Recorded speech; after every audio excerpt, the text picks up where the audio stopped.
Thank you, Lori, and thank you, Diane, for inviting me, and thank you, all organizers, for including the impact on animals when we're talking about food and agriculture. As Lori mentioned, I feel very privileged to serve the Humane Society of the United States. This is our logo, and you can see it consists of 19 different animals in the shape of the country. We work on all animal issues, and we work on a national scale, not just conducting rescue, which is so important, but inevitably deals with the symptoms of the problems, but looking to prevent cruelty and looking at the broadest, biggest issues of our human relationship with animals. And one of the central questions that we confront at the Humane Society of the United States is the incredible moment of contradiction that we live in now in our society.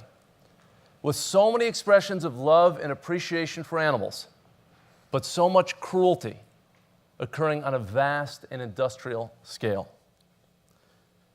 You know, I did write a book called The Bond, and the thesis of this is that there's a bond built into every one of us that gives us a head start in doing the right thing for our fellow creatures.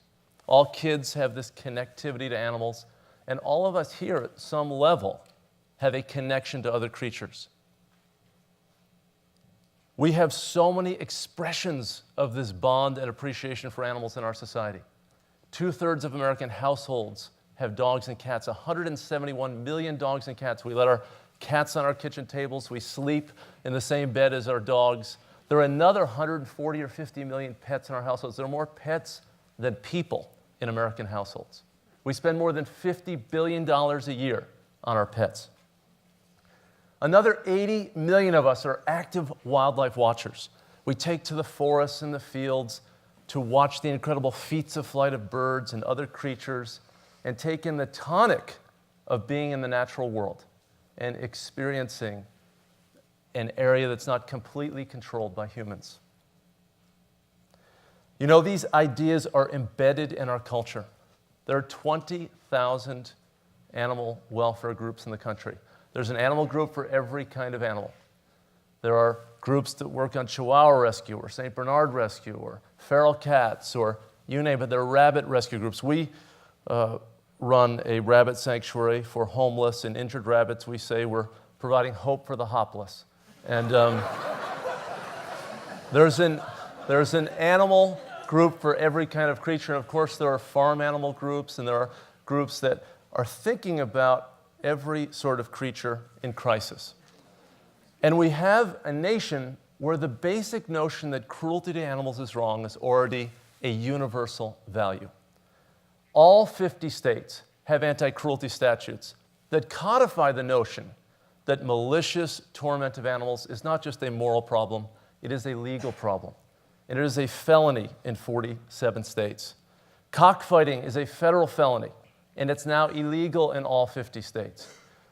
Dogfighting is a felony in every state. So staging fights between animals, even if you have some sort of interest in that and get some sort of titillation from it, we as a state, as a nation say, no, you're not allowed to do that. We're going to protect the animals from that sort of vice and that sort of entertainment. But what about farm animals? The largest category of animals in use in our society. 10 billion animals raised for food in the United States every year. 10 billion. More animals go through slaughterhouse lines every year in the United States than there are people on the planet. Just as a logistical enterprise, it's an extraordinary sort of thing. And how do we feel about this? I mean, we love our dogs and our cats, and we express, all sorts of appreciation, fascination for wildlife, but do we care about farm animals? Well, all of the surveys show that indeed we do. Here's a survey from the American Farm Bureau Federation, kind of the symbol of industrial agriculture through Oklahoma State University, measuring public attitudes toward farm animals. 95% of people believe farm animals should be well cared for. 95%. Every survey shows this, that we care about all animals including animals raised for food. And you know, we at the Humane Society of the United States don't talk so much about animal rights. We talk about human responsibility. It's really more about us than it is about them. I mean, we need to understand a basic framework when we're talking about animals, that they think, that they feel, that they make choices, that they want to live just as much as we want to live, that they want to avoid pain and suffering just as much as each one of us does. But it's really about our choices, because in the relationship between us and animals, we hold all the cards. We have all the power. We are the lords of the animals. We make life and death decisions in our society without even casually thinking about it sometimes. The little actions that we take have such consequences for these creatures. And one of the greatest disconnects that exists in our society is our relationship with animals and what we think we believe and how we act in this world, where animals are not just a sidelight to the human experience. Whether we realize it or not, they're at the center of the human experience. And they've always been at the center of the human experience. And are we syncing up our values and our beliefs with our conduct? You know, this is a barren battery cage. 280 million laying hens in the United States, and 95% of them are in these barren battery cages. 6 or 8 birds jammed into a cage. Each bird, under the industry standard, has 67 square inches of space. Now, this is an 8.5 by 11 piece of paper. 8.5 times 11 is 93. So 67 is 2/3 of this page. That's the living space that a laying hen has as the industry standard and norm in our nation for the 1.5 years that she is alive. 1.5 years in this space? I mean, it's as if 8 or 9 of us were in an elevator for our whole lives. Imagine after 5 or 10 minutes how you'd feel stuck in an elevator. Imagine if you were stuck in there for the whole day or a week or a month or a year or 1.5 years. I mean, are we this uncreative when it comes to agricultural practices? Are we this miserly? Are we this oblivious to the needs of other creatures? To do this sort of thing to them? To confine them in a space where they can't even turn around or extend their limbs? Is that the way we are? Is that the kind of country we are? Is that the kind of people we are? Or take pigs. This is Smithfield Foods. It's one of their farms. We did an investigation, an undercover investigation there. These are pigs in gestation crates, the breeding sows. The females have it worst in the general sense. These sows are in a 2-foot by 7-foot cage. They can take 1 step forward and 1 step back. They can't turn around.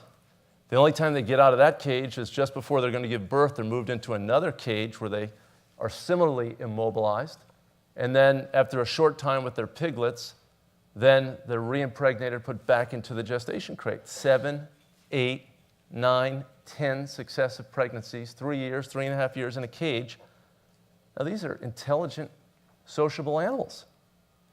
I mean, is this what we should be doing to them? If we did this to a dog, you could be prosecuted under one of those anti-cruelty statutes. So how do we narrow the gap? How do we address these problems with 10 billion animals, so many of them caught up in this industrial food production system, where the animals are no longer animals. They have been turned into meat, milk, and egg-producing machines. They've been genetically manipulated to exaggerate certain body parts. They've been moved from outdoor settings where they could feel sunlight on their backs and soil beneath their feet, where they could amble around, where they could interact with others of their kind, and they could have a decent life. Yes, they're going to have at least one bad day when they go to slaughter, but the rest of their life does not need to be one of misery and privation. And of course, the answer is human creativity and innovation, which has solved so many things and made moot so many past problems through the advance of entrepreneurial activity and imagination. This is an aviary system where these laying hens can actually, to some degree, they can act like laying hens. They can perch and can get up in a high place. They can go to a nest box and lay their egg. They can move around. I mean, what a radical notion that animals built to move should be allowed to move. Or pigs. Fred talked about this. I mean, these animals, they want to be around others. They live in a herd environment, but there are limits to the herd. I mean, you don't press them together side by side. So the ammonia overtakes the atmosphere, that they're living above manure that falls between slatted concrete floors. I mean, they should be able to feel some grass or hay beneath their feet. And the science is clear on these issues. I mean, our common sense leads us in the right direction. This is a Netherlands study about a variety of different egg-laying hen production systems. You can see that the cage system, the Barron battery cage, on a scale of 0 to 10, doesn't come in at 7 or 8, something that's a little deficient. It comes in at 0. 0. The barn system, again, not free range, comes in at 5.8, an aviary system, the one that you saw, at 5.9. I mean, these incremental improvements, little decisions for us that are entirely inconsequential in our lives, mean everything for these animals, everything for them. Temple Grandin, there was a movie about her on HBO. Here's Claire Danes as Temple Grandin. She says, I feel very strongly that we've got to treat animals right, and the gestation stalls have got to go. The Pew Commission on Industrialized Farm Animal Production took a look at all of these issues that we've been talking about today. And they looked at the issue of the overuse of antibiotics and the manure management systems and the effect on rural communities, and they looked also at animal welfare. And the commission, which consisted of a wide variety of stakeholders, including a former USDA secretary, a former governor of a Midwest state, said the commission recommends the phase-out of all intensive confinement systems that restrict natural movement and normal behaviors, including battery cages and gestation crates. We've got to have these principles of anti-cruelty, the words humane. They're not abstractions. They're things that need to be put to work in our daily lives. And we have no better opportunity to put them to work in our daily lives with the food choices that confront us every single day. We've got to eat with conscience, wherever we are on the spectrum, whether we're a vegan or a vegetarian or we're an inveterate carnivore. We can all make choices that have better consequences for animals. And we've got to change the legal framework. 8 states have recently adopted laws at our urging to ban confinement crates or cages. Prop 2 in California, which was a measure to stop the extreme confinement of laying hens and breeding sows and veal calves, got more votes in a contested election than any citizen initiative in American history. People voted for farm animals, even though they were told it was going to cost them more, that there were going to be all sorts of problems and complications. People don't want the animals treated this way. Even the United Egg Producers, the group that was our biggest adversary, has now seen the writing on the wall. It is now jointly supporting with HSUS an effort in Congress to have a minimum standard of care for laying hens, to ban forced molting, to reduce ammonia levels, to require labeling of all eggs in the marketplace, and to double the space allotment for the birds and to give them enrichments. And of course, all of us as individuals can take action. Meatless Mondays is a great, easy way to ease into this. And choosing higher welfare products, which are now more and more available in the marketplace, and we've got to demand that they're more widely available. And urging corporations, we're a capitalist economy, corporations have an enormous sway on our behavior, the opportunities that we have. All of these companies have taken preliminary steps to infuse their supply chain with more humanely produced products. And we've got to spread the word. It said that not a sparrow falls without his maker knowing. We've got to be mindful of all these creatures, every single one of them. Thank you.